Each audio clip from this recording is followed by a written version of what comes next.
Заходи на Анвап, смотри фильмы онлайн или качай на телефон или планшет бесплатно.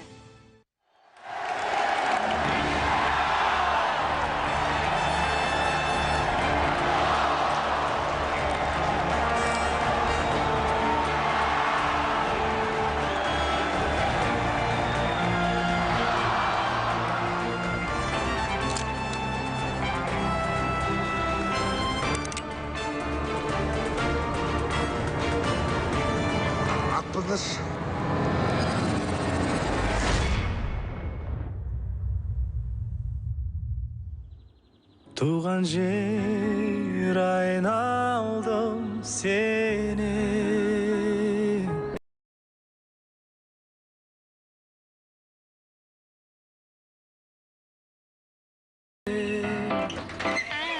Да нет, ну я вообще не это имел в виду.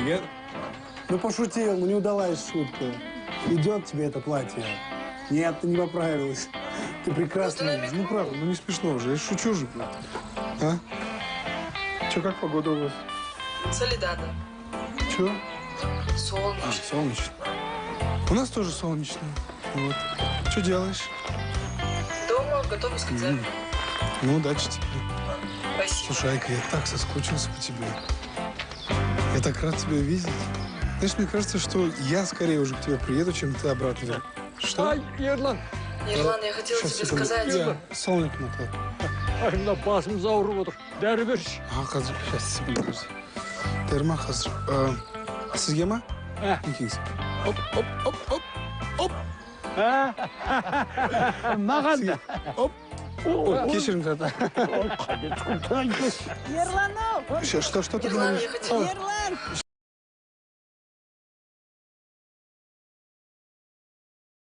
Я, қазір. Захапа, вам вообще на пенсию пора. Хватит вам работать много. Вот это отварите и выпейте, хорошо? Перед сном только. Рахмет, рахмет. Что ты хотела Әлі сказать? жалғыз жүрсің бе, а? Менің бар ғой, иә, немерем бар. Мынандай. Тамақты қалай жасайды, кір жуады. Үйі деген тап-таза. Захапа, у меня вот просто невеста, я сейчас с ней разговариваю. Да. Так что... Сау, ага. Сау бола ғой, айналайын. Я имею в виду... Я смотрю, ты там на расхват. Да я, конечно, на расхват. Но я здесь как хуйдма, я здесь все лечу. Да. О, сейчас, Ерлан, подожди. Ерлан, я долго думала. Опа! Ерлан! Не слушаю тебя, все, перезвоню. Эй, давай сюда!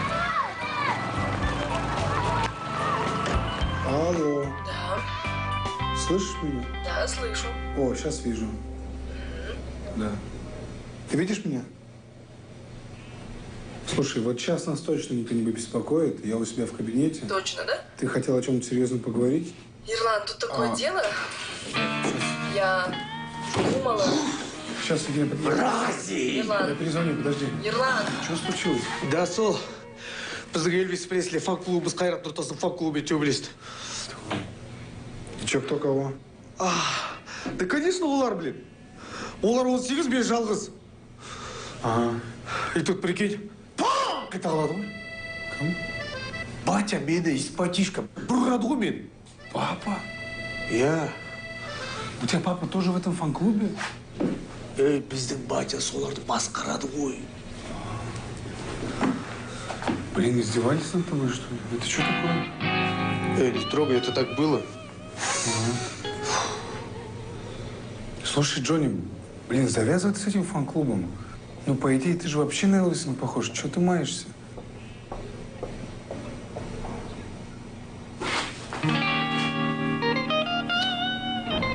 Ладно. Да. Я пошел. Да похож, надоел. Чего ты? Ерлан, сен білесің ғой, мен Элвисті қалай жақсы көретінімді. Қаншама конкурстан орын алдым мен. Зайсанда, Уржарда, Аягөзде. Просто Жетісайда екінші орын алып қалдым. А что? Неге алып қойдың екінші орын? Да там все куплено, блин. Конечно. Әкімнің баласы ойнады. Может, он реально похож. Больше, чем ты. Ага. Человек-пауктың киіммен ба? Иди, Дос емес екенсің. Блин, Джонни, мне надо с Айгерем созвониться. Я весь день могу с ней. То занят, то отвлекает. Ладно, давай. Айгерімге менен бойын іздейсі айта сал. Білесің ғой, мен Мексикада Пако деген братым тұрады. Кстати, точно. Мексикаша жазып тұрады иногда. Да? Ладно. Давай. Ерлан, Ау. ты это прекращай давай про Эльвиса. Ты же знаешь, я его. Да. Все, прости.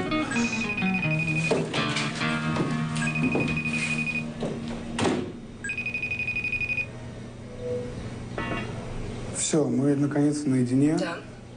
О чем ты хотела поговорить? Мы расстаемся. Ой, что-то резко, да? Ерлан, картинка, что ли, зависла? Подожди, что? Подожди, почему расстаемся? О, Диос, я встретила здесь другого. Кого? Какого другого? Ну, он мексиканец, и он предложил мне остаться, но я же не могу всю жизнь прожить в ауле. Да почему в ауле? Это же был наш план, это же только первое время в ауле. Ты всегда так говоришь, тебя все устраивает, ты больше ни к чему не стремишься, ты индесисо, ты постоянно живешь en la zona de confort, и ты никогда не ome de entendio. Чего? Я вообще ничего не понимаю. Вот об этом я и говорю, ты никогда меня не понимал, тебя постоянно нету рядом. Да потому что в Мексике. Вечные твои эти отговорки, как говорится, dejama idio olvidar. Что? Прощай, Ерлан. Нет, подожди, стой, нет! Не болды сонша айғалып? Бар менде заряд?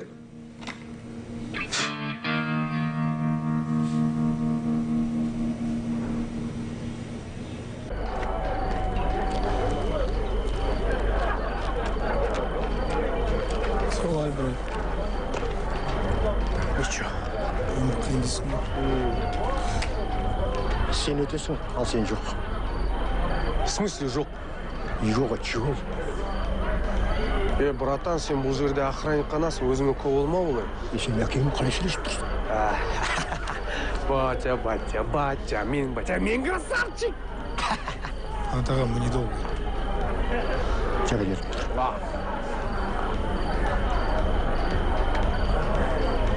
Атаға 500 тенге стоит в любой аптеке. Чего вы постоянно меня просите? Ақшаң бар ма? Бар. Сенің қарыздарыңды менің айлығымнан ұстап жатыр. Сенің кесіріңмен жұмыстан шыға алмай жүр.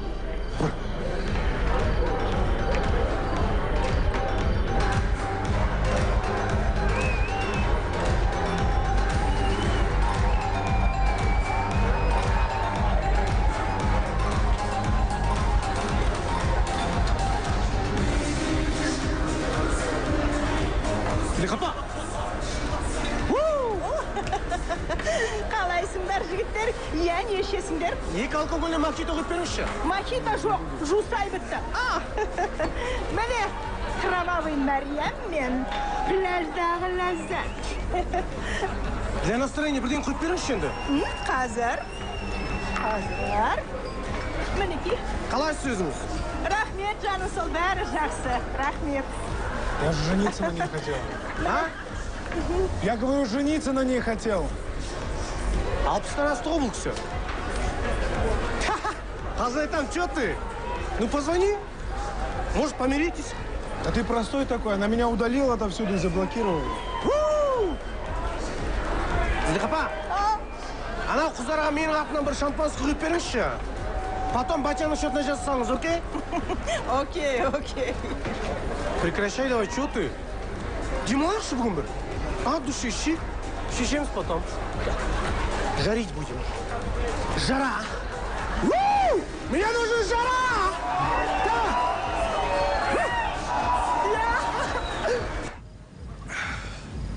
Сен жолды көріп келе жатсың ба? Жоқ. Онда дұрыс келе жатырмыз. Джонни? Вот ты знаешь, как на испанском с испанского переводится индосиса? Жо, брат, мен ағылшынша үйренгем. А я знаю. Он... Твой... Нерешительный. А? Кель, тетка. Нерешительный?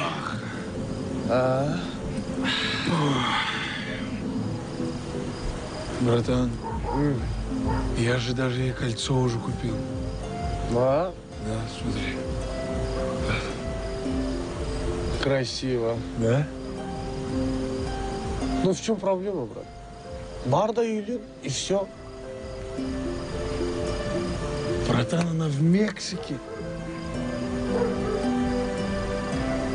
Сен точно инвестиция есть. Индосиса емес пе? Индосися. Я ей докажу, что я не индосися.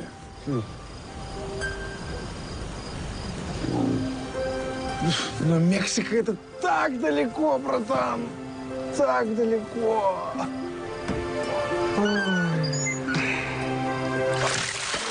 О, надо ехать.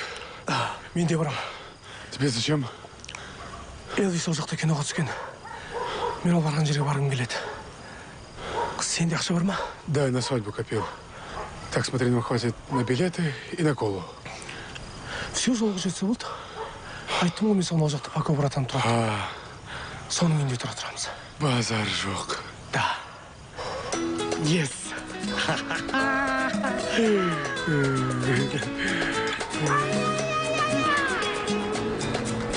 Уважаемые дамы и господа, наш самолет производит посадку в аэропорту города Акапулько. Просим вас оставаться на своих местах до полной остановки двигателя. Спасибо, что выбрали нашу авиакомпанию.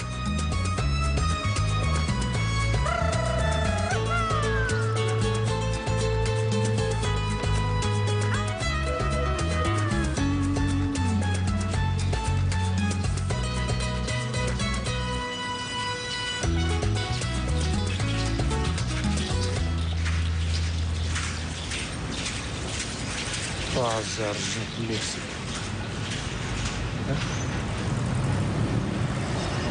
Че ты читаешь? Испанский учу. Давай-ка без самодеятельности. Ты что смотришь? Да я тоже видео выживателя скачал. Сейчас смотрю, как выжить, если самолет будет падать. Братан, мы уже прилетели. А, да, кстати, не в тему. Че, где Пако, а? Сейчас позвоню.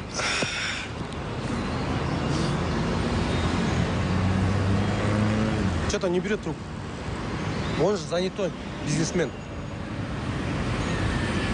Криптовалюта, там, биржа, венчурный фонд. Ты откуда все эти слова знаешь, а? На Кайрата Кудайбергена подписался, если что. Понятно. А ты знаешь, где Пако живет? Да, знаю. Давай сами к нему поедем. Да? Давай. Такси. Такси!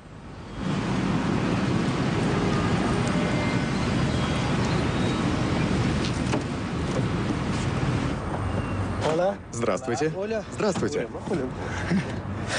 Скажи адрес. А, так.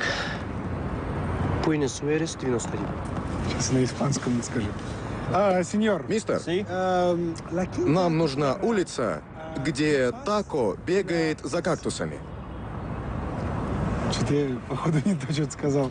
Вы говорите по-английски? Да. Давай, алшейтер. Давай. Юнит. Буэнос Айрес, 91. Так, 91. 91. О, 91, прикинь? 91.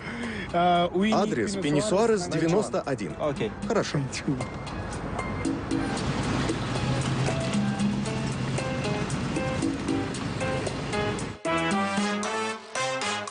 Мы в Мексике, прикинь!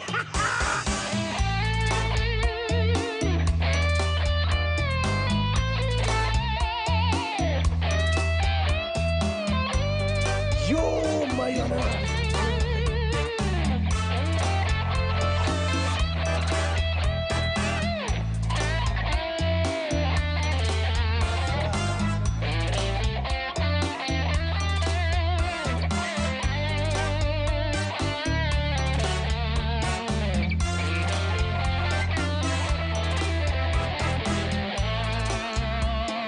Ерлан, мына жақта, короче, отель бар бір. Қайсы?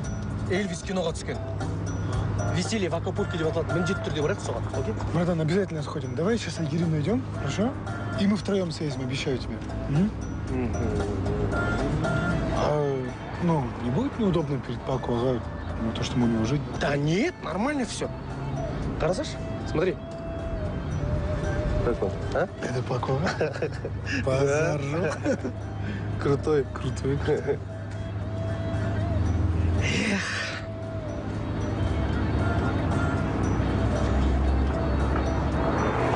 Фамилиясы мен аты қызық екен, смотри. Энуар Рахимов. Индус, да? Нет. Это Ануар Рахимов. Слышь? Да. Бауырым, сен қазақ емессің ба? Жоқ. Я говорю, ну сколько дней у него может? Тоқта. Сен қазақша сөйлеп ғой, точно қазақ емессің ба? Осыны қойыңдаршы. Сейчас, если выяснится, что я казах, то начнется бауырым, рунгом. Домой вас к себе привези, накорми. Казахпыз ғой. Ну, честно, надоело. Давайте я вас просто отвезу по адресу, вы со мной расплатитесь и точка. Жарай мы? А ты в Мексике что делаешь? Кактусы люблю. Почему? Они колючие.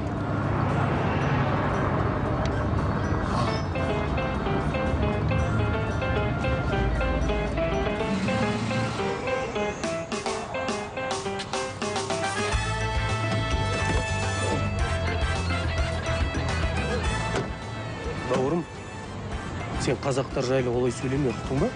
Мә, ақшаңды ал, значит керек емес.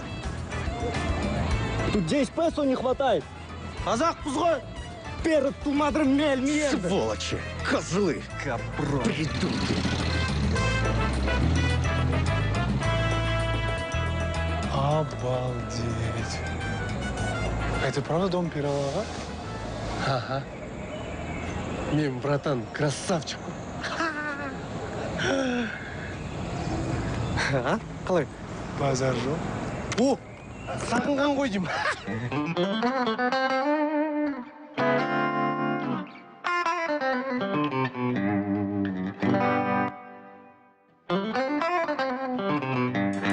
Қашыңдар!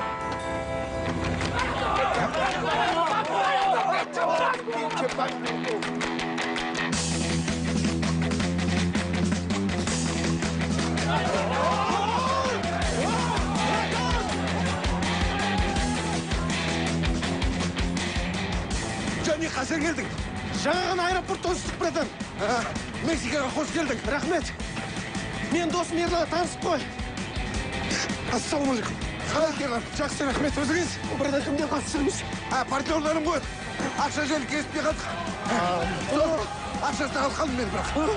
Охраналарын шақырмайсыз ба? Қайда охрана менде? Көрдім ғой фотодан недің қасында. Ол менің үйімде ғой.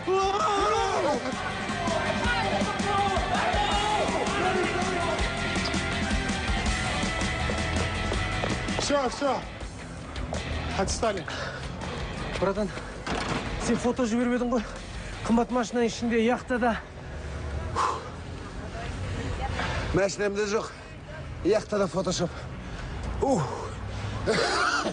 Сонда сен не, миллионер емессің ба? Жоқ, қайдағы. Я просто Инстаграм раскручиваю.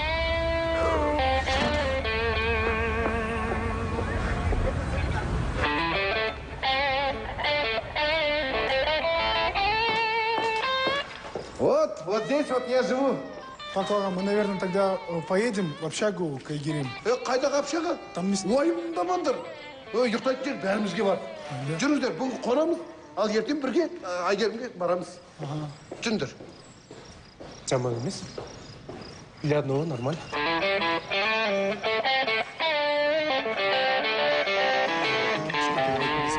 Кіріңдер, жүріңдер. Кіріңдер.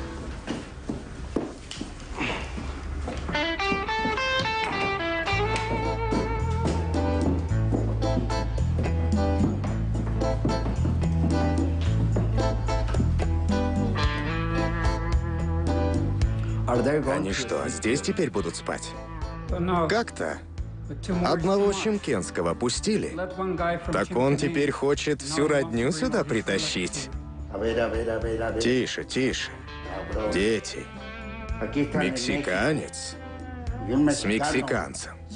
Должен разговаривать на испанском.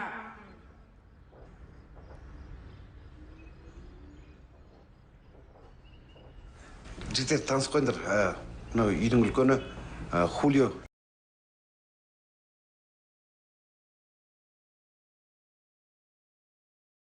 Иньеста, Икер мен Касильес. Это мексиканцы или это сборная Испании по футболу? Не знаю, брат, я только Хулию запомнил. Они бы еще по схеме 4-4-2 сели. Ал мынау жеңгелерің. О. Хуанита. Сәлембек деп. Сәлеметсіз. Тойғышым, братан. Ну, пока отец против, рұқсат бермей жатыр да. Анау басқа ұлттың еркегіне тимейсің деп. Бірақ он тяжело болен сейчас, ничего страшного. Қайтыс болса үйленеміз ғой. А сколько ждете уже? 9 жыл. Сендер қас келем. Пока.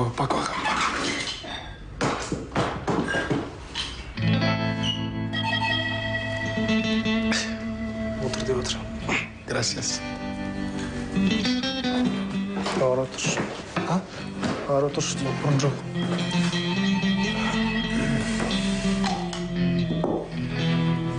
Tengo piernas cortas. У вас короткая стрижка. Не дедің? Кортас. Я ложку прошу. Давай же ложку. El tiene labios dulces. У него сладкие губы. Зажжем испанч. И рот. У меня вообще к языкам предрасположенность.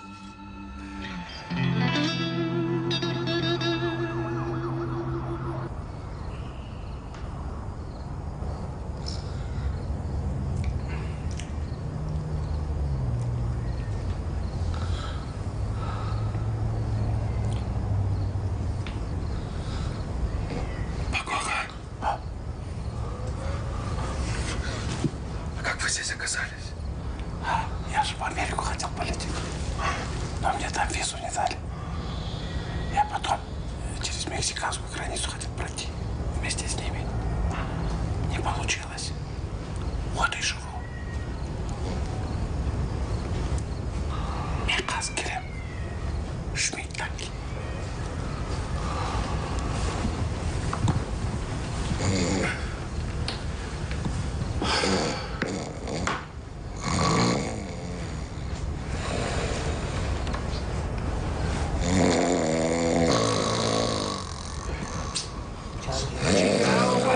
Как же он храпит! Дева Мария, спать невозможно! Хватит храпеть! Хватит! Уснуть невозможно! Извините. Простите. Храпит, как буйвол. Ескі жақтан орын бергендеріңе рахмет. Дұрыс. Елбесті көрсем болды. Quiero enviar este paquete por avión. Братан, пиджагың дерзкий. Хавиден ала салғам. Оны біздің футболкамен жүрген наңыры. Астана. Базар жоқ. Мынау ғой біздің іздеп жүрген жер.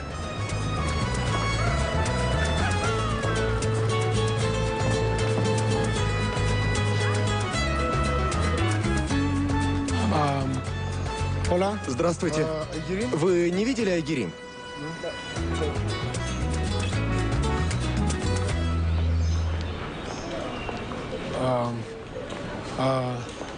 Hola. Hola. Привет. Тотыш? One seconds. Одну секунду. Одну секунду. Испанский. Қайда фотоны көрсетуге. Пока, у меня испанский пока, так себе. Вы можете у нее спросить на испанском, знает ли она Айгерим, где она сейчас? Я не знаю испанского.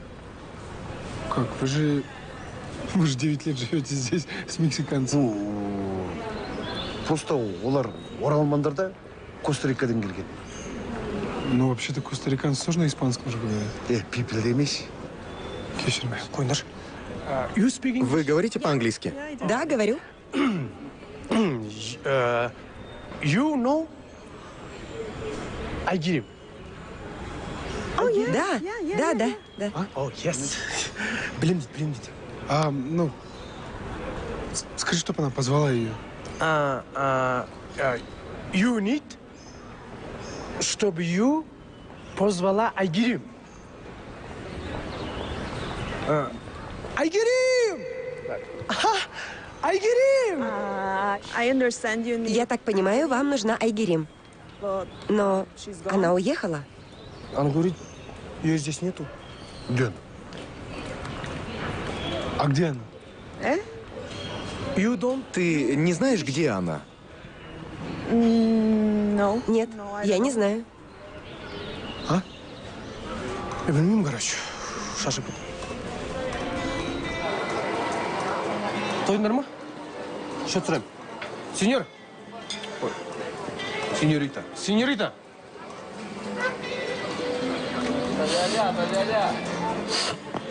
Блин, ну простой же был план. Просто приехать в Мексику, сделать ей предложение. Где она теперь вообще? Где ее искать? Ержан, қайтесің ол қызды? Хуанитаның мықтық апасы бар. Жасы 45-те. Әп-әдемі. Растяжкасы жынды ғой. О, братан! Осындай! Опасно, братуха! Братан, маған бар ма сондай біреу? Бар біреу. 55-тен асқан. Үш рет кеуде болған. 5 баласы бар. Бірақ сенде шанс жоқ ау.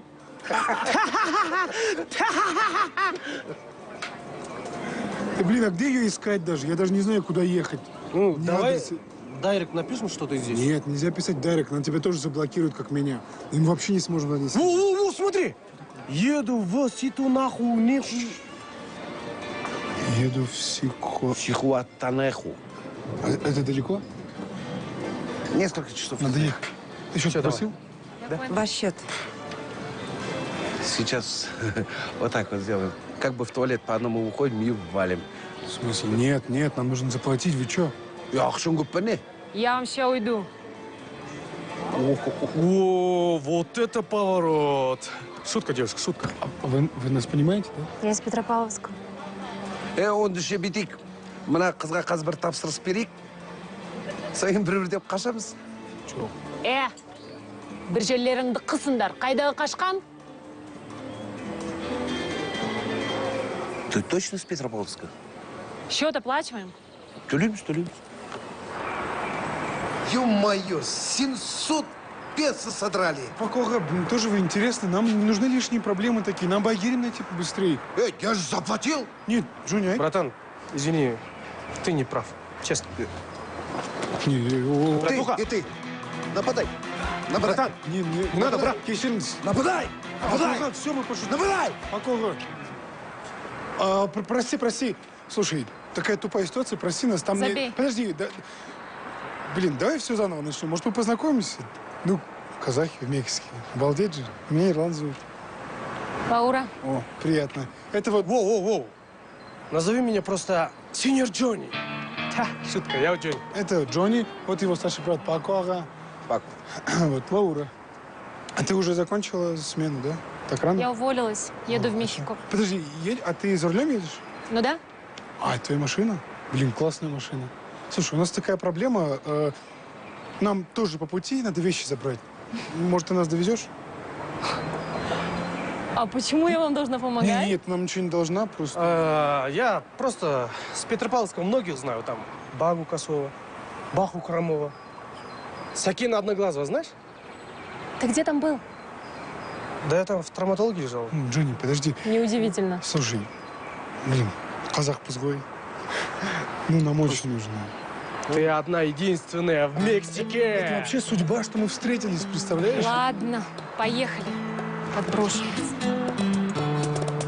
А можно я вперед сяду? Да, садись. Кран Марглис. Братан, мы в Мексике, прикинь?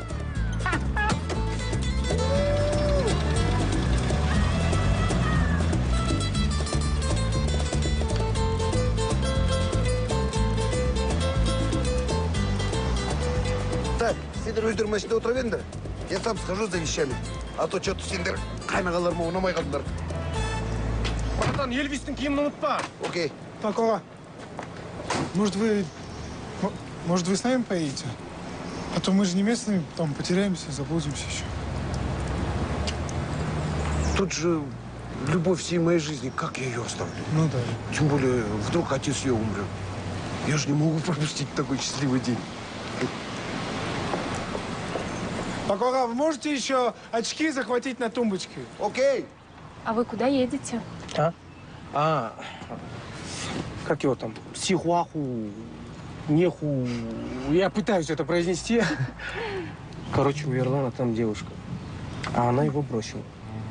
Ну, он хочет вернуть ее. Все. Так мило. Какой молодец. Вот бы кто-нибудь ради меня сделал нечто подобное. Да, базаржок сделаем. Есің дұрыс па? Вау, щет! Да ладно, казах не. Эй, Пако, остановись! Что случилось? Пако, остановись! Пако! Стойте, стойте, друзья! Вода курит вафли. Что он сказал? Я не знаю. Что это значит? Откуда я могу знать? Пако, остановись! Останови машину, сволочь! Сволочи! А что, братан, случилось? Они, походу, узнали, что ходит от меня ребенка ждет. Базаржок! Классно же, брат! Кто же? Я тоже поздравляю, но у нас же там вещи остались, деньги все. Мы им тормозь. Лаура, ты нас отвезешь? Не, мне проблемы не нужны. Не, это не проблема, это просто семейные разборки. Ага. Мы тебе заплатим, если что. И сколько? Нормально заплатим. Ладно, хорошо. Но запомните, в машине не приставать. Никаких глупых шуток и не вести себя как придурки. Ерлан, ты понял? Да, за тобой есть такое, Эрлан.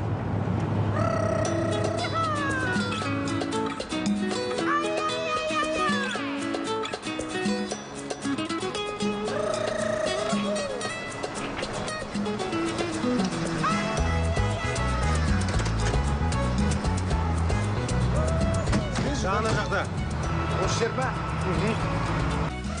20 минут назад она точно была здесь. Да? Ага, смотри. Так, давайте разделимся. Ладно, ребята, я поеду. А чё? Мне пора. Слушай, Ирлан, ты реально красавчик. Ради любви на край света. Такой молодец. Очень хочу вам чем-то помочь, правда, не знаю как. Может быть, поделюсь своей удачей? У меня есть счастливое перо племени майя. Оно мне всегда помогает. Пусть оно теперь тебе поможет в твоем поиске. Спасибо. На свадьбу не забудь позвать. Обязательно. Ладно, счастливо, ребята. Пока. Спасибо, Лаура. Лаура, спасибо. Пока! Пока. Нормальная девушка, да? Ну. Надо было с ней замутить. Мынаның кесірінен уақыт жоқ. Ладно. Ерлан, мына жерде пляждың қасынан Эльвис дом снимать еткен сол жерге бір барып қайтайықшы. Джонни, пожалуйста, давай сначала Айгерим найдем, мы съездим. Обещаю тебе. Давай найдем ее сначала. Только я не знаю, как ее искать. Давай вот так сделаем. Например, мен Айгерим болсам, мен не істейтін едім. Во-первых, я хочу очень богато жить. Для этого надо мне найти богатого мексиканца, бросить аульского парня Ирлана, врача. А потом бы пошел к пластическому хирургу, увеличил бы себе грудь и поправлю нос. А потом я сделаю себе татуировку в виде дракона на всю спину. А потом... Братан, бросай ее, она какая-то странная. Кеттікші Эльвистің үйіне барып қайтып одан да. Блин, давайте найдем сначала. Все, давайте разделимся. Вы вдвоем пойдете туда, а я пойду по магазинам. Хорошо? Через час встречаемся здесь. Угу? Через час. Я тебе обещаю, мы пойдем к Элвису еще. Инстаграм, проверяй ее, хорошо? Окей. Таким макаром мы ее никогда не найдем. Мы уже столько магазинов обошли. А что, если ее вообще в этом городе нет? Давай на кафе кіріп шығамыз, а? Давай. Здравствуйте, вы пришли на банкет? Простите? Говорите по-английски? Да. Джонни,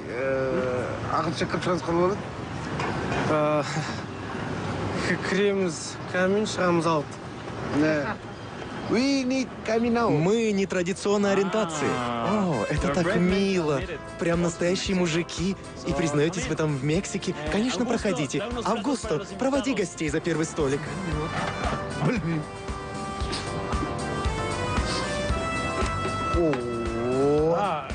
Извините. Нет денег. Нет денег. Это бесплатно. Это бесплатно.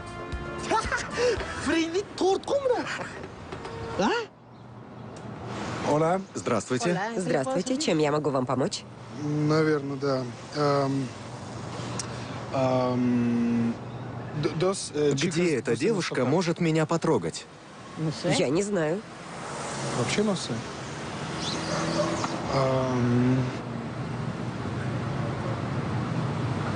Лаура? Лаура! Ирлан, Привет. ты что здесь делаешь? А что? Следишь за мной, что ли? Да. Нет, не слежу. Я Герим ищу. Вот, 5 магазинов уже прошел, вот это 6-й, а тут ты. Представляешь? Вот. А ты почему не уехала? А вот, пошопиться решила перед отъездом. Классно, классно. Можешь помочь? С чем? Понял, да. Могу.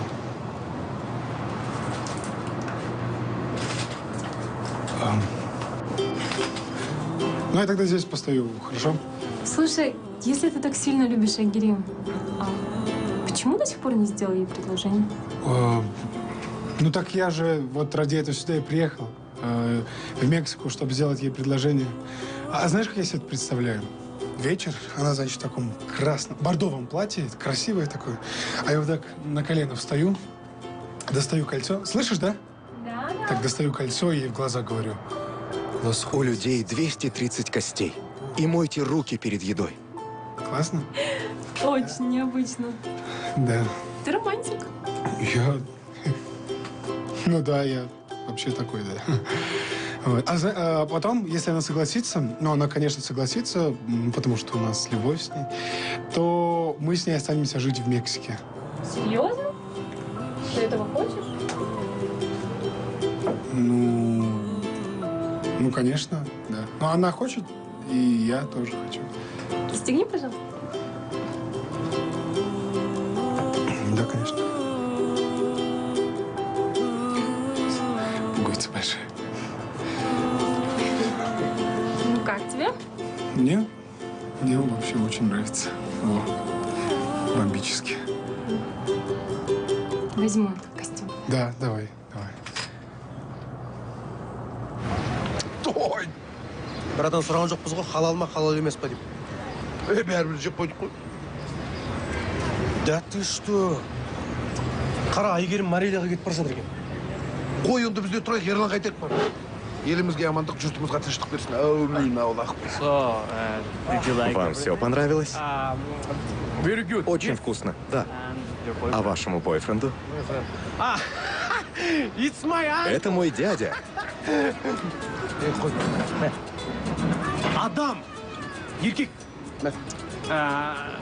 Торттарың жақсы екен. Фри, тема. Рахмет. Рахмет десейші, мүмкін. Спасибо, спасибо. Грация. Давай. Сонда не? Мексиканша торт деген фри ма? Білмеймін. Маған тағылдырған неге тамақ. Ой, ё. Мынадар бізді қалай табылды? Зачем ты убегал? Ты думаешь, нам нравится бегать за тобой?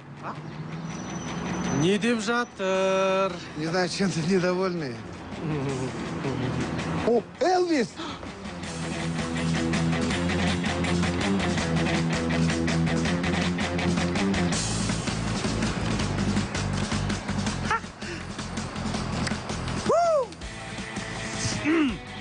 О, Элвис! Канело! Дэвид Бекхэм, Роналдиньо, Арнольд Шварценеггер, Брэд Питт, Роналдо, Джон Траволта. О, Нурлан Еспанов.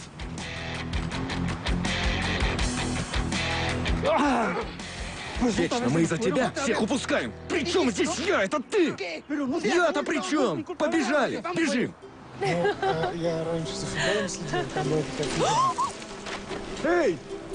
В порядке? Что у тебя там? Где? А, да нет, это кольцо. Ой, ну... Кольцо, я же Ирине предложение буду делать. Такое красивое. Че, Айгерим не нужна, что ли, уже? Да, кстати, она уже в Морелью едет. Она в Морелии? Да. А ты что, не уехал? Да я вот как раз собиралась. Это, отвези нас, а? Ух, Джи. Джо, ақша керек болса не проблема, бар ғой ақша. Давай, скажи, мы заплатим, не переживай. А где деньги? Прикинь, посеял, где бабки. Нура, пожалуйста, нам очень нужно Морелию.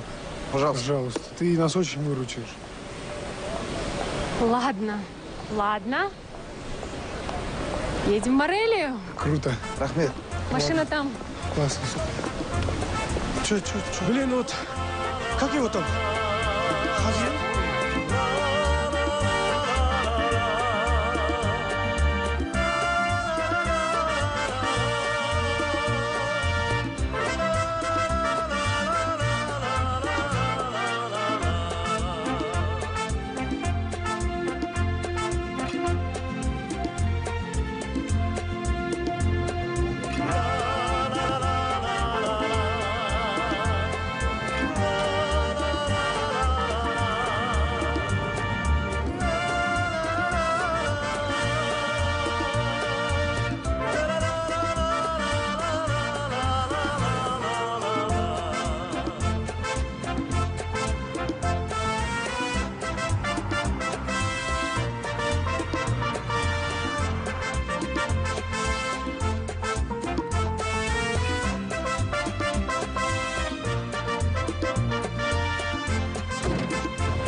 Ерла. Ау. Üstün dersi var mı? Bir. Не, у меня только от головы. Бери, bir. Она тебе не поможет, она от головы же. Бола берсін. Зато şimdi ойлап басым ауырмайды. Вай-бай, тако. Тако. А ты в Мексике учишься? Нет, я в Штатах учусь. На лингвиста. А сюда приехала испанский подтянуть. Ты путешествовать любишь? Да, очень люблю. Вот сейчас доеду до Мехико-Сити, а оттуда на автобусе в Америку. А потом уже домой, в Казахстан. А я... Мен үйде 9 жыл болмаппын ғой. Не отбасым жоқ. Не ден дұрыс жұмысым жоқ. Ертең не болатынын да білмеймін. Анам да 9 жыл көрген жоқ. Әр қазақтың арманы не? Камеры. Қалжың ғой. Арайлаптан асқақтап тауып, ән ойлап көгім, тартып көлім, қол жетті міне аңсаған күнге. Жасай бер жаса қазағым менің.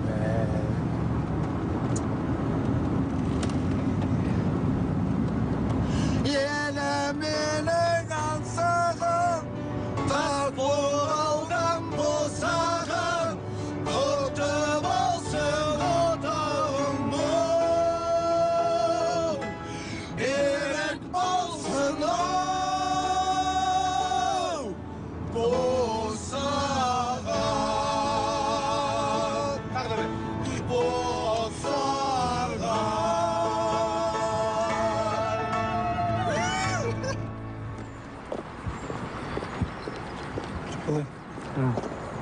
только что сырты түркелеп.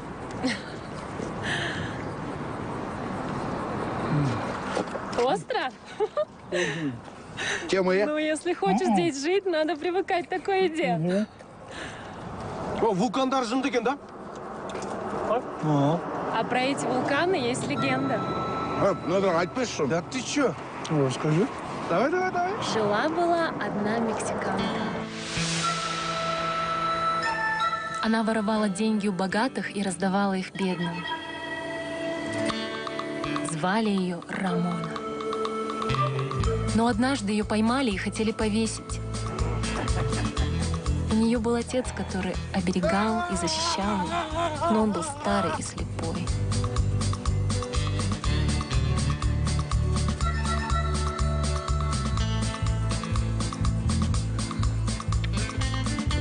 И вот уже когда казалось, что нет ей спасения, появился он.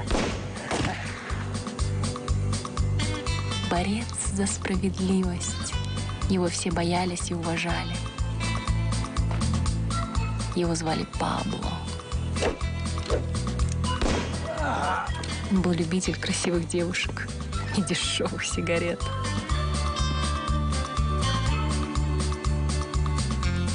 Это была любовь с первого взгляда. Но Рамона узнала, что Пабло был уже помолвлен и хотела бежать прочь. А Пабло сказал ей: «Ты можешь убежать от меня, но не от моей любви». Счастье вроде было уже так близко, но прошлое их не отпустило. Рамона испустила дух прямо на глазах у Пабло.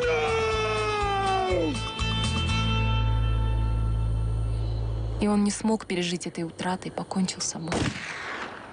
Они погибли во имя любви. И на их месте образовались вот эти два вулкана. Вон тот вулкан, из которого валит дым, это вулкан Пабло. Даже после своей смерти он продолжает курить свои дешевые сигареты. Ну, это печальная история, нет? Ямщик всех, да?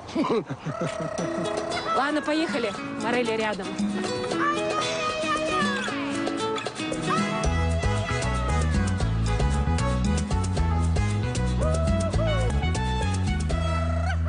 Добро пожаловать в Морели. Джонни, есть новая фотография у Ирины? Нет. Нам срочно нужны деньги. У нас почти кончился весь бензин. А как ты собиралась до Мехико доехать? Ну, я вообще-то не планировала кормить 3 взрослых мужиков. Негізі, Иран, шыны керек, мынау бәрі сенің кесірің бе. Не, ауылдан басқа қыз таппадың ба не? А вы? А чё мен, братан? Бірдеңке десеші дөндемейді. Не деймін? Ештеңе демесе мен деймін. Мысалы, менде бір схема бар. Тупак, Алла, пожалуйста, давайте без ваших схем. Мы и так из-за вас без вещей остались, блин. Я мен еще Эльвистің киімін тастап кеттім. Тем более. Не дедіңдер? Ты! Нападай! Женя, нужно Нападай. срочно найти деньги. Зачем нам деньги? Давай Айгерима найдем. Надо Лауре помочь. Ну, давай. Как? Ну, в общем, есть один способ.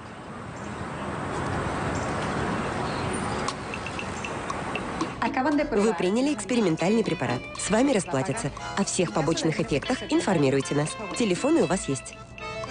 Короче, говорит, все прошло хорошо. Все нормально? У меня отлично. Менде да? У тебя тоже? Нормально. Не грустно? Ештеңе. Саған емес, саған айтып отыр.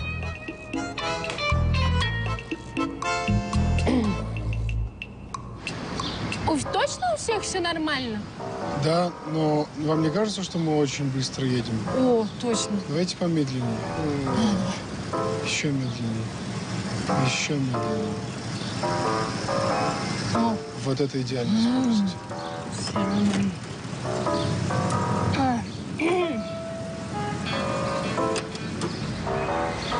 О, что так жарко? Жарко? Да, очень. Сейчас я кондер включу. Давай. Сейчас лучше? О, спасибо, так намного лучше.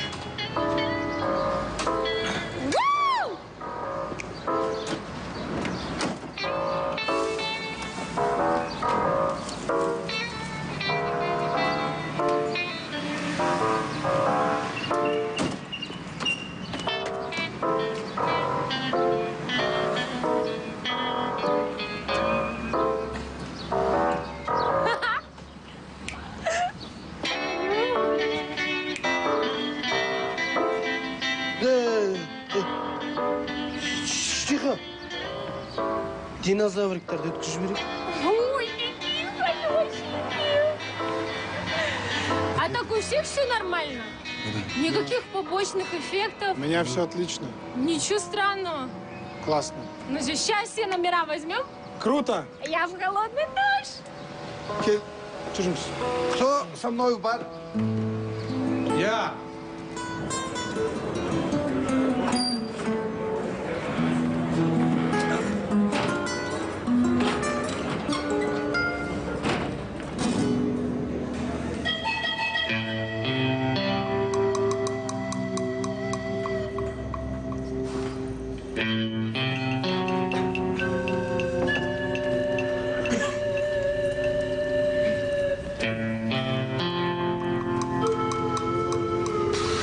Ищемся.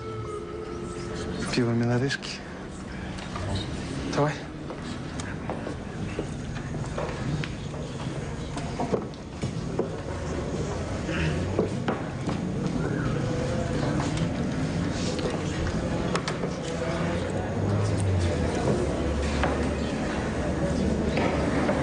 Нам нужно это. Как будете платить? Картой или записать на номер? Brother! Брат, I need coming out! я нетрадиционной ориентации. Вы мужественный человек. Сегодня вам все бесплатно. Да. Мексика маған ұнайды. Неге? Бір сөз айтсаң, бәрі тегін. Лаура, ты меня звала? Кто там? Это я, Ерлан. Привет. Слушай, мне так скучно одной. Пойдем танцевать? Я не умею танцевать. Ну, немножко. Вот же, получается. Да? Ой. Че, плохо? Нет, хорошо. Почему ты не танцуешь? Сейчас что-то темно стало просто. Ты свет погасила? Нет? Фуф. Это так жарко. Да? Сейчас, подожди. Это что? Это халат? Ты что сделал? А я хочу показать тебе свою татушку. О, классно. Тебе нравится? Да, вообще круто. Сейчас. Подожди, стой. Подожди.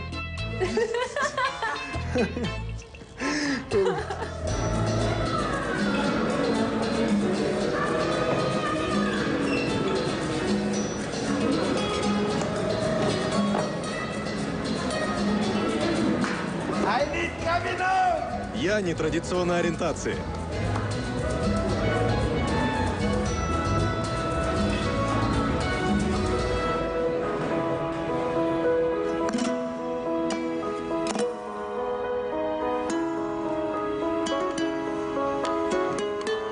Эльвис?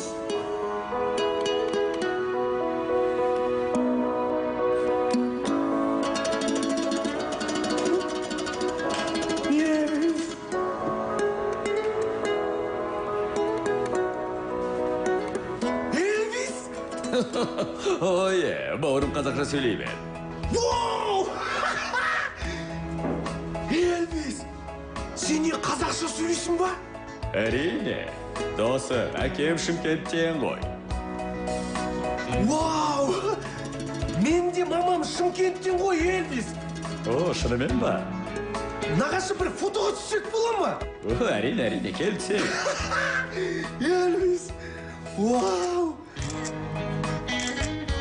Эльвис, я же выиграл несколько конкурсов двойников Эльвиса. То есть тебя. В Зайсане, в Уржаре, в Аягузе.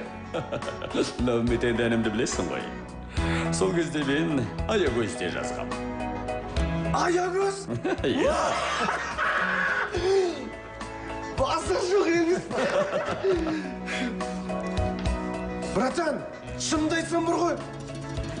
Мен өмірімде сенікі сияқты бакенбард болса деп армандайтынмын. Қоймадың ғой. Өзің киіп, өзің тазар. Бірақ жай сыйлауға болмайды.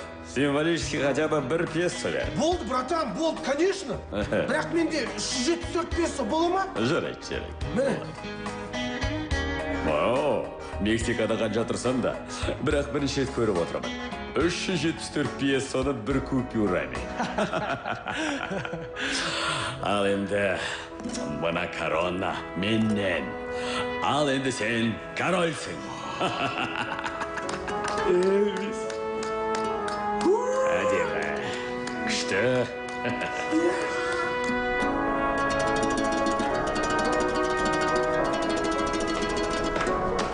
Смотри, куда идешь, ублюдок.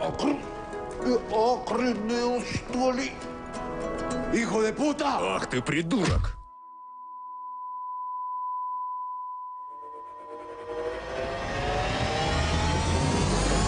Элвис! Элвис! Элвис!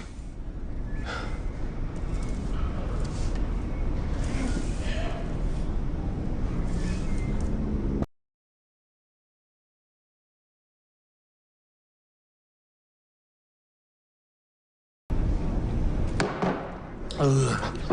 Элвис.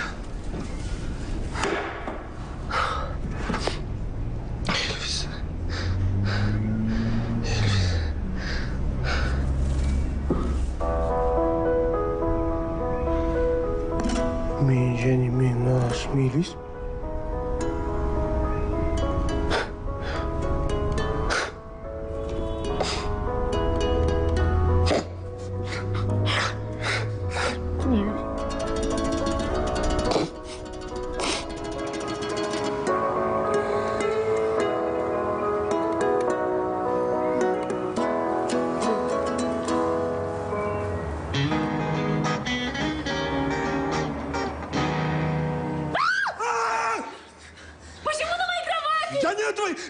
Ты меня сама позвала. Почему я не знаю, ты мне хотела показать татуировку, но я не видел. У меня Вали из моей комнаты! Мне как раз пора. Все, я пошел. Да.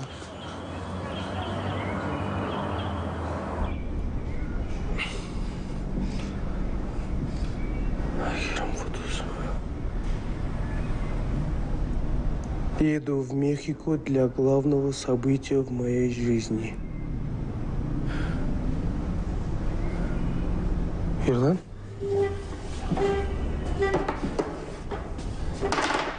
Ирлан?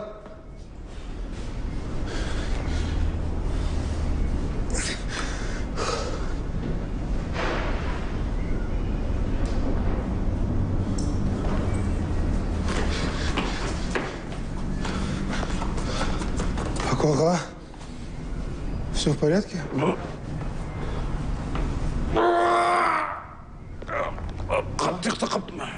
Нормально, өздерің қалайсыңдар? Нормально. Жоне, Ерла, Айгерім, Мехикоға бара жатыр екен. Енді Мехикоға барамыз ғой не? Да, конечно. Все, я залаурую тогда. Қалайсың бәрді?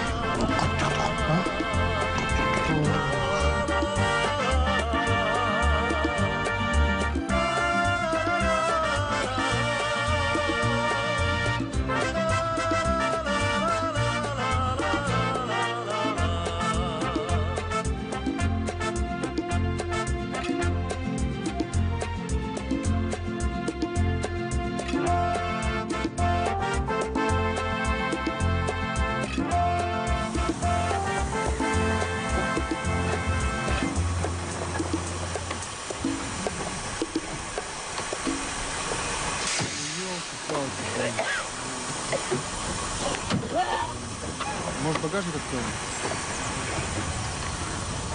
О, что ж делать? Пожалуйста, ничего не трогай. Я пойду в Ничего не трогай, я позвоню в техподдержку. Не трогай ничего, пожалуйста. Спасибо за ожидание. Что у вас случилось? Оля, Здравствуйте, у нас машина заглохла. Представьтесь, пожалуйста.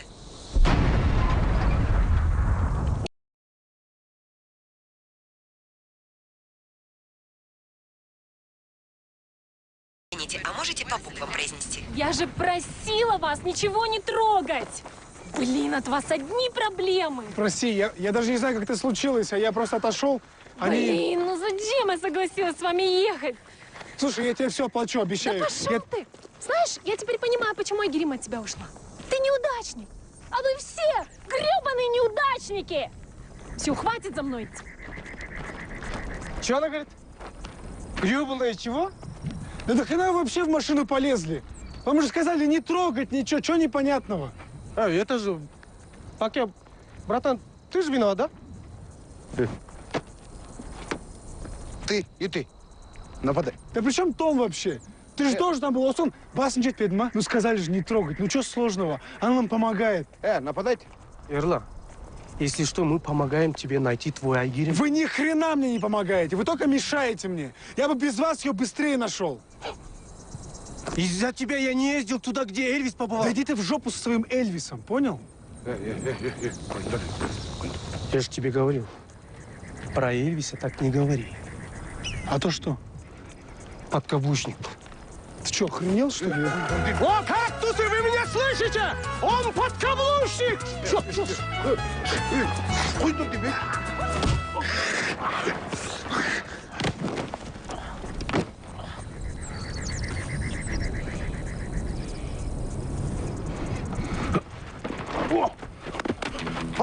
Давай, нападай. Ты, нападай. Давай. Это Хабибер единственного. Космарей. Лаура! Отстаньте от меня! Это ваша проблема!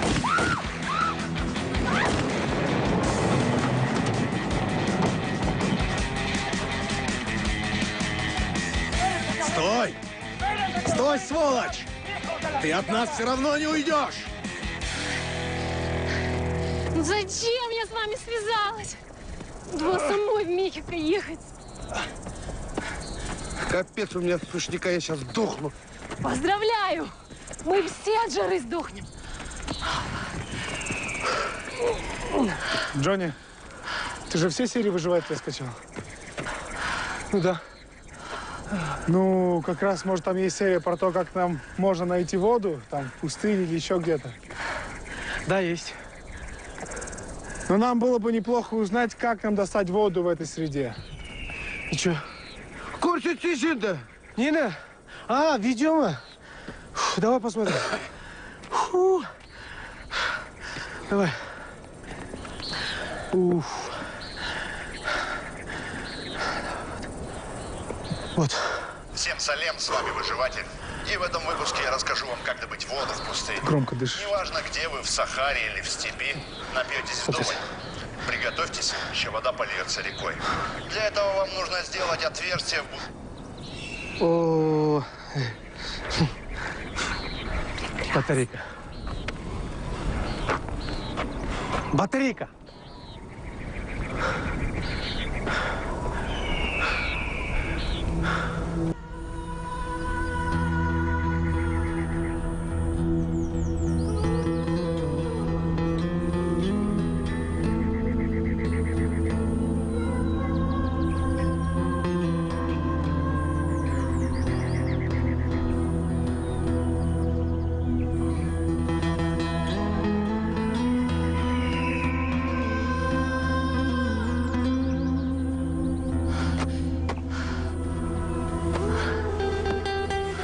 Лаура.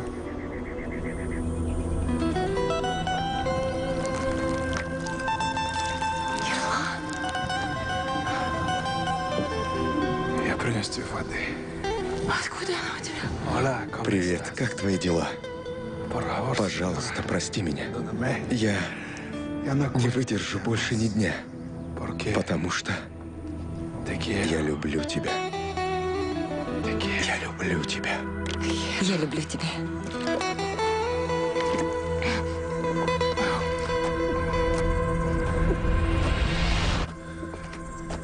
Лаура. Ирлан?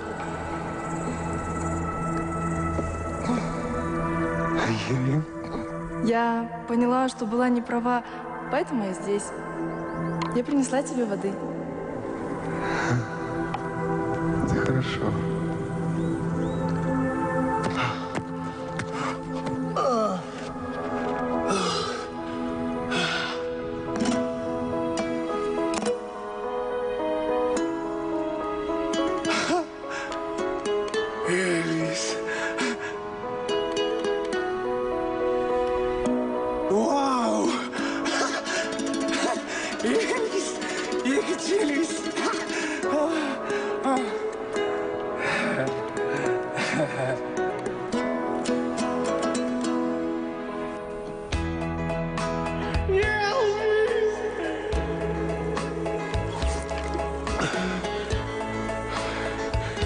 Ерим, я так по тебе соскучился. Так поцелуй же меня. Ерим. О, Анита.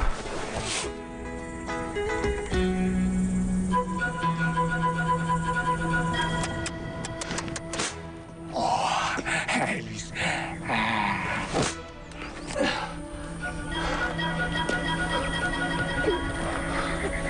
Лаура.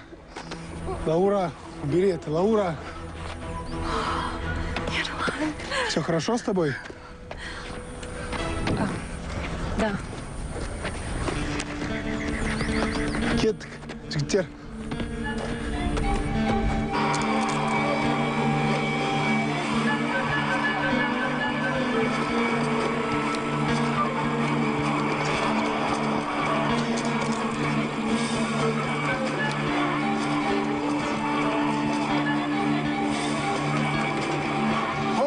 Мишон! Мишон! Бежим! Зомби атакуют! Бежим! Мишон! Мишон!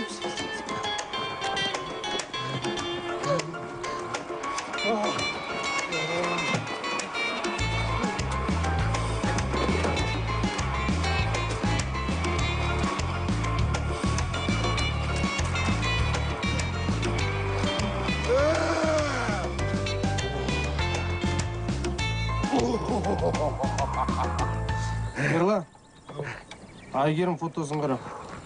Да ладно. Все, Гриш, что написано? Туш. После Мехико к пляжу готовы? Купальник жындыгын, да? Кәлі. Ба, фигурос, а ты какой? Смотри. Я бы не сказала. Да может вы перестанете ее обсуждать уже? После Мехико к пляжу. Подожди, что это? Ола. Казахи. Слушайте, я до Мехико-Сити ехал, чтобы с кактусом сфотографироваться. А по пути машина сломалась. Помогите толкнуть, а? Казах пызгой.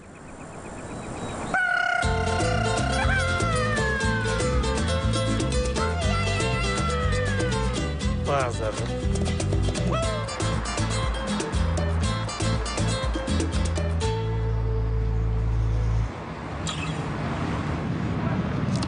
Все. Все, давайте. В следующий раз будете в Мексике, звоните. Обязательно, обязательно. Рад знакомству. Все, хорошо. Кстати, с вас 6 тысяч песо. Что? Я говорю 6 тысяч песо. Как? Ты же сказал, что бесплатно. Попытка, не пытка, давай. Каброн. Придурки. Что, есть новые фотки? Нет. Онда тамақ ішіп алайық. Давайте. Давай.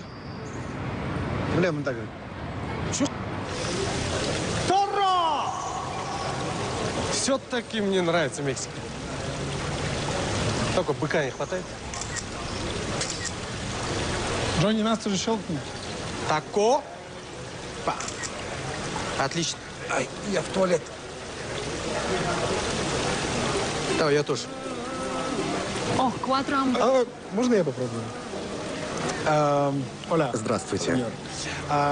Нам 4 мышиных хвоста и 2 кактуса. Но просто не обращайте внимания. Можно нам 4 гамбургера и что-нибудь попить? Си. Да.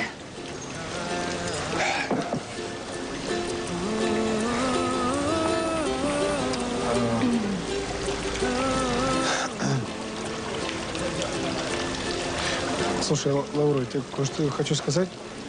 Лаура, спасибо тебе большое. Да ладно. Честно. Правда, ты нас так выручила, я бы даже не знал. Но это интересно. Вот 2 недели назад я даже не мог себе представить, что я познакомлюсь Знаешь, с собой. а я не могла себе представить, что я буду умирать от жажды и останусь без машины. Это да. Зато есть что вспомнить. Точно. Но это же на всю жизнь. Прекрасные воспоминания. Точно. Да. Будет что вспомнить. Мы вам гамбургеры заказали. Гамбургеры. Классно. Надеюсь, вы не против? Не, мы голодные. Несут. О. Да. Давай все вместе. Пока горяченькая. Блин, что с ним? Джимингдери. Сеньор? Мистер, давайте я вам поменяю стул. Что он сказал? Он сказал, Он сказал, что на этом стуле сидел сам Эльвис. Это что? Серьезно? Честно? Давайте я вам поменяю стул. Gracias. Представляешь? Да ты что, ё-моё? Сам Эльвис, да? А теперь я. Супер. На аватарку. Смотри.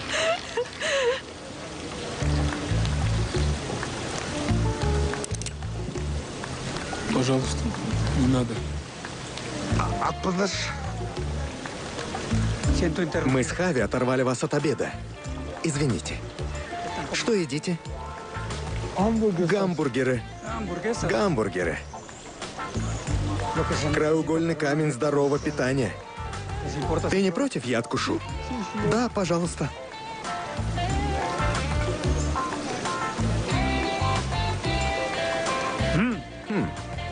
А что, отличный бургер. Хави, хочешь попробовать? Я не ем такое. А что здесь? Спрайт. Спрайт. Годится. Можно я запью, промочу горло? Пожалуйста. Отлично. А как вы нас нашли? Я подписался на этого идиота в Инстаграм.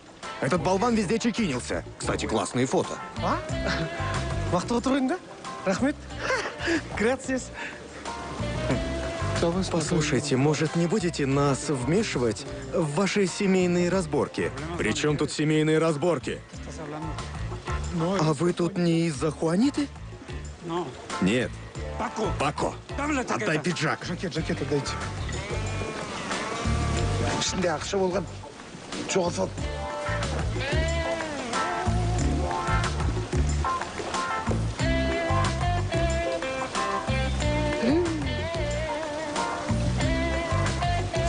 Мы счастливы?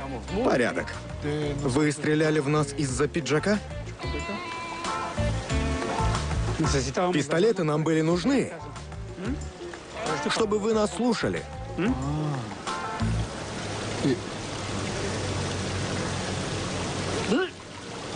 Помоги.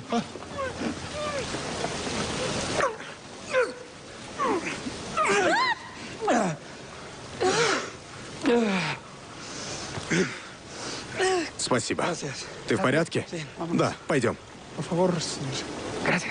Спасибо.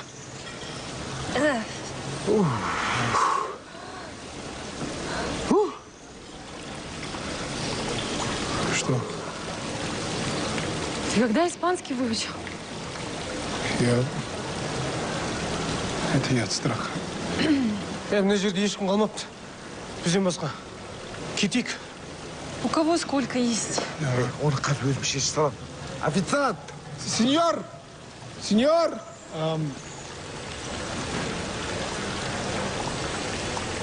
I need coming out. Я нетрадиционной ориентации. Есть. Да.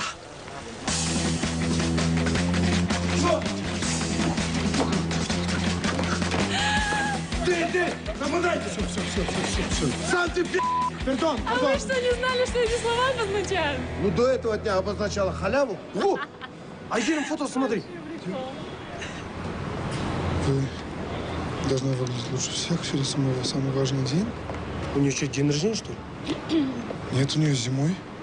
А что Это вообще рядом очень. Может, да? вспомним? Поехали, бежали тогда? Давай.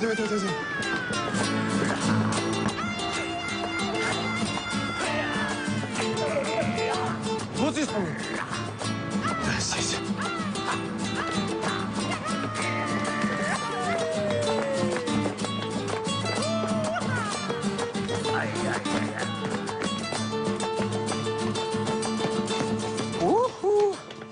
Кәдімгідей той. Властью, данной мне, я хочу обвенчать сегодня два этих любящих сердца.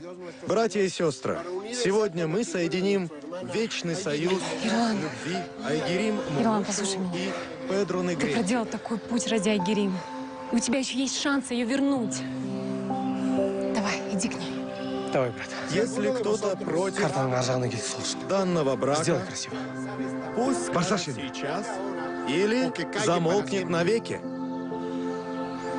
Мы против. Ну давай, иди.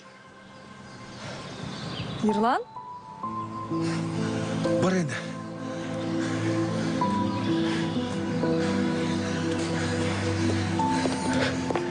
Ассалямалейкум.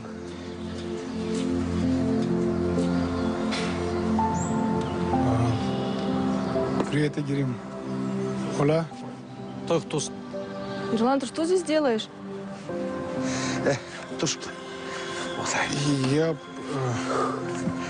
Слушай, я сюда приехал ради тебя, и,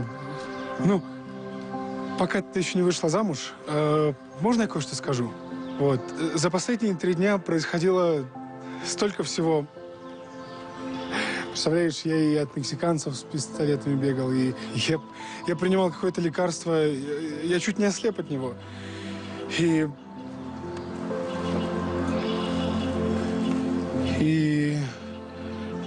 в пустыне чуть от обезвоживания мы не умерли.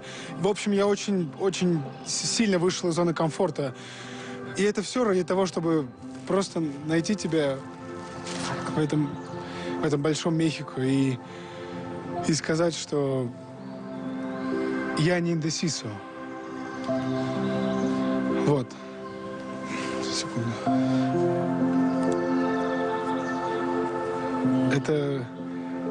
Это вам на удачу. Что? Бақытты болыңдар. Джонни, пойдем. А? Қайда? Залаурай! Тоқта, Сарқыт! Сарқыт! Бақытты болайық, давай. Елге бұрын сарқыт. Не біле болып кетті мынау.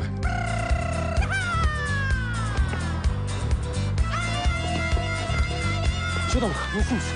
А? А?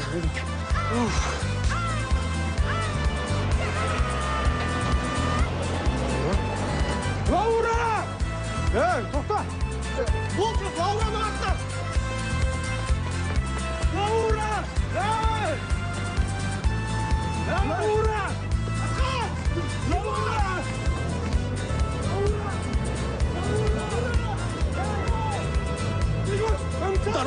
Дорогу!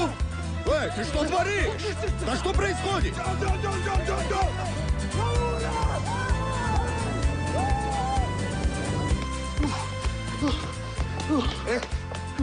Такси, стой, становишься.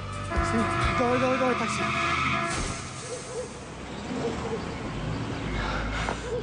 Автобус остановился.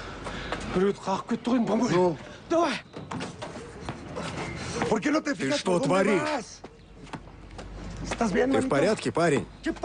Что такое?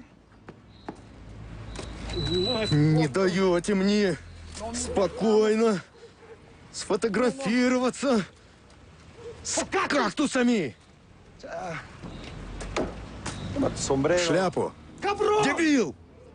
Мы свидетели. Вы Мы видели? точно Он сам видели. кинулся под колеса. Да, мы видели, нет, это конечно, водитель вы его не правы. заметил. Ерлан, ты что тут делаешь? Я понял, что мне нужна ты. Что? Да. Стоп. Давай, сори. Где Керим? Она замуж вышла. Мы поедем или нет? Не поняла. Представляешь? Ты сюда приехал ради нее? Да, я приехал ради нее, но... Оказывается, я приехал за тобой. Это я понял здесь. Да запустите вы нас уже в автобус. Құрметті ағайындар, қазір біздің досымыздан жүз сөйлесіп салсыз, әсіздерге мен тойындан сарқыты. Нужно надо уезжать. Слушай, подожди. Вот еще, а ты, как Пабло говорил своей Рамоне, ты можешь кушать снег, но пристегивайся, когда сидишь в кинотеатре. Красиво же. Да? Я правильно сказал? Да? Да, все правильно.